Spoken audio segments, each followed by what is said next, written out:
If you've just joined us, you're watching the news at 10 on Channels Television, reaching you live from Lagos. And speaking of our eyewitness reports and our portal, here are some of the pictures that you sent in. First is this picture of a bad road on the Port Harcourt-Owerri Expressway.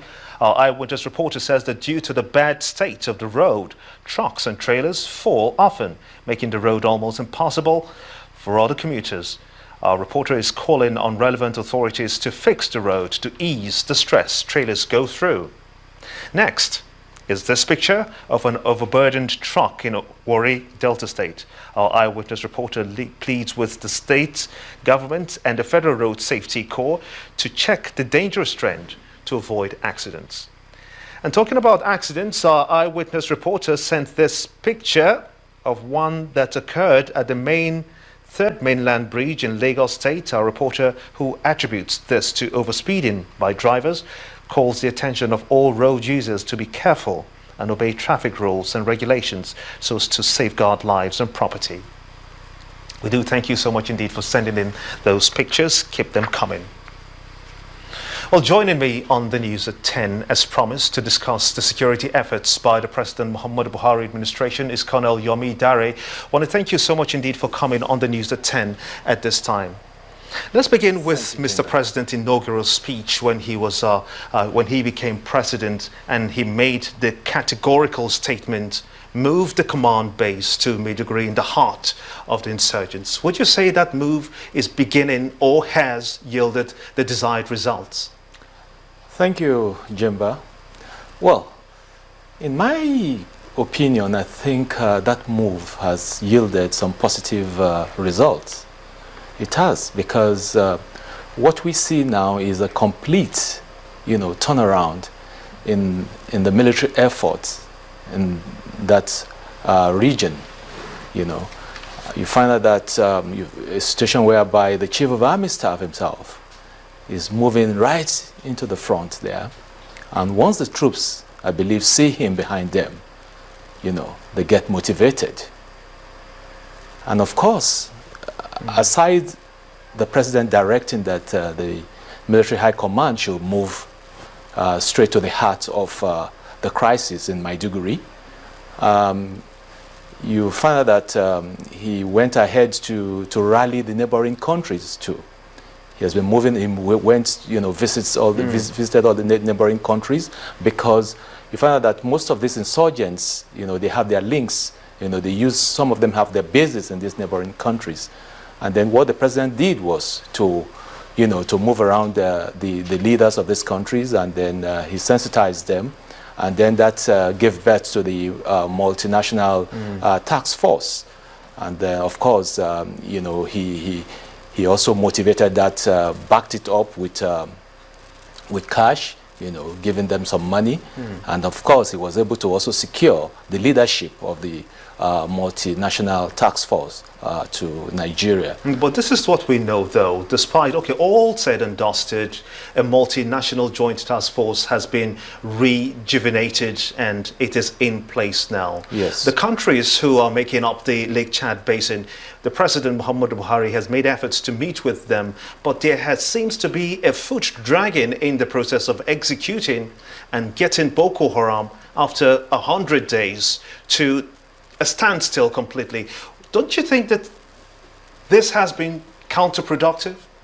I do not think so. Don't forget that he has said it, and I also believe you don't expect magic in 100 days. We're talking about a wrath, a mess, an accumulated mess, probably even since the 60s. And then you expect such mess to be cleared in 100 days? I don't think even the Harry Potter can do that. But what I believe is that so far, positive efforts have been, positive results are coming out from the efforts made so far. Like, the appointments in July, changing the dysfunctional, excuse my language, top hierarchy of the military, that has injected a lot of life and then motivation, even in the troops. And you can also see that you recall that we had incidents of troops abandoning, even running across the borders in the face of fire from Boko Haram. And that also led to a lot of personnel, of soldiers being dismissed.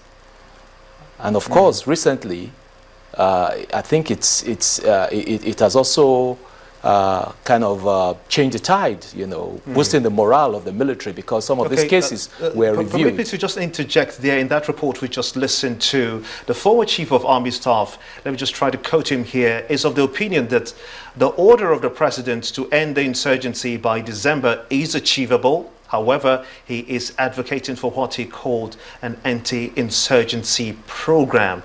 Would you agree with him? How is an anti-insurgency program supposed to look like? Well, an anti-insurgency program, I think this is subjective. Because ordinarily, what we expect and what we are seeing right now is winning the hearts and minds of the people. And then getting the populace sensitized, with a lot of enlightenment programs, and then of course the military too, letting the populace know how far they are firing in the war against these insurgents. And of course, don't forget that just I think about 2 days ago or so, they were able to intercept their lines of communication. They were able to seize their supplies, So talking about an anti-insurgency program, I think is something that we can't halt the war and then start a program. Just before I let you go off the hook, yes. James Entwistle, that's the US ambassador to Nigeria, did say a couple of days back that the Nigerian government and the United States government have signed a military agreement to train Nigerian soldiers outside, bringing in US intelligence to train them. What do you expect to come out of this? How is this supposed to take shape? Just in a couple of words. Well, I think it is a welcome development.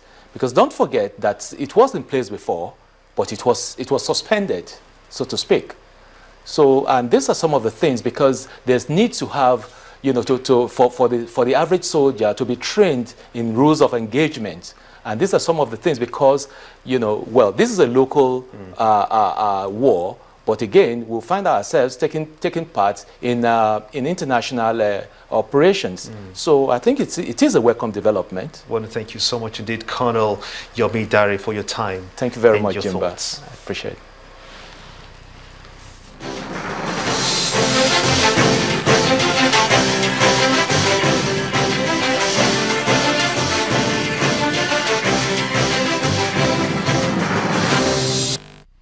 President Muhammad Buhari has flagged off the 6th round of the polio immunization in Katsina State with the immunization of children at the residence in Daura.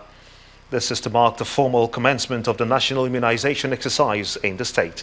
The president administered the polio vaccine in a brief ceremony to further demonstrate his commitment to the campaign to wipe out the virus from the country by the year 2017. The event for the flag-off was held at the president's personal residence as he administered the polio vaccine and was attended by the Katsina State Governor Aminu Masari and other key government officials. Governor Masari commended President Muhammad Buhari for his desire to ensure that polio is eradicated and urged parents to present their children for the routine polio immunization in their respective areas.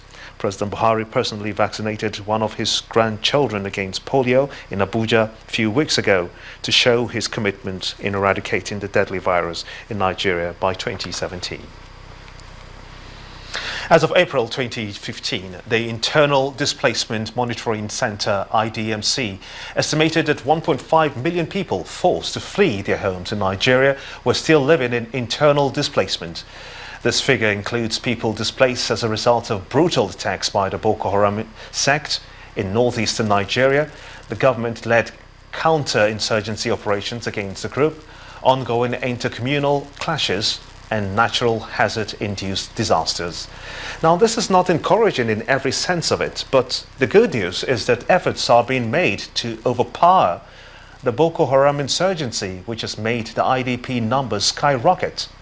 In this next report, our correspondent Seun Okinbaloye visits one of the places where some of the displaced persons reside. In 6 years, close to 20,000 people are said to have been killed in Boko Haram attacks since the sect started its senseless aggression in Nigeria's northeastern region. Hundreds of people have fled the region for fear of being killed and in pursuit of survivor, leaving them as displaced persons scattered across the country. With over 1.5 million people displaced, most of the displaced people haven't fled their homes and are now scattered across the country. They are found in some of the unsuspecting regions, several kilometers down extreme south. Some of those troubled by the Boko Haram insurgency have found their way in Lagos, and they are in their hundreds. The nation's commercial hub is home to people of all tribes, but beyond economic reasons, these people are in search of peace.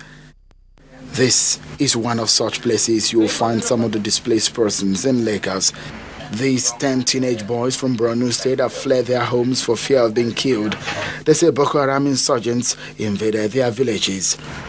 Life must continue for these 10 young boys who have fled their different villages, leaving family members, their parents, and their loved ones behind because of the trouble of the Boko Haram insurgency. This is a small place where they call home. This is where the 10 of them sleep. But until the guns are silenced, I guess this is a safe place for them to stay. Some of these boys have since been separated from their families. Their whereabouts are not known, neither do they have ideas as to where they could locate their families. The crises that besiege their villages have scattered them. 11-year-old Gun Summer told me his sister was one of the schoolgirls abducted by the Boko Haram insurgents last year. After they heard that Boko Haram has come to Chibok and kidnapped the schoolgirls, then after they heard the report, they start everybody from them, even the mommy start rolling down on ground and crying. Ayuba James' story is touching. He says when the insurgents come around their villages, they slit throats when villagers decline to join the sect. Then go say, you go join them or I kill you. If you talk say I go join you, then go leave you. If say I no go join you, they go shoot you. Carry gun, fire. If they go see you, they go kill you. If somebody catch and then go cut the nerve, then go cut them. What do you do for a living? Isaiah here has helped some of these miners with a new start. He's homesick, but then he can only think of going back home when the crisis is obviously over. I'm a civil servant in Chibok. If everything is calmed down, I'm going back. CESO Africa is a non-governmental organization helping to restore hope and livelihood to people in despair. E.A. Jonathan says a lot needs to be done to rescue the escalating situation of the nation's internally displaced persons. That for every one person you see in one of those camps, there are about 9 people living with host families. And I think in Lagos, that's probably what is going on. You have a lot of people living with host families or host relatives or whatever. You have those who need trauma counseling because beyond just giving them food, they need to be reintegrated back into society. At their tender ages, they have seen the worst. Education, shelter and food are some of the immediate needs for these boys, or else they stand a risk of becoming societal neglect. Seun Okinbaloye reporting for Channels Television News. Still ahead on the news at 10, the private sector gives the thumbs up to Nigeria's central bank policies. That's in a moment. Join us again.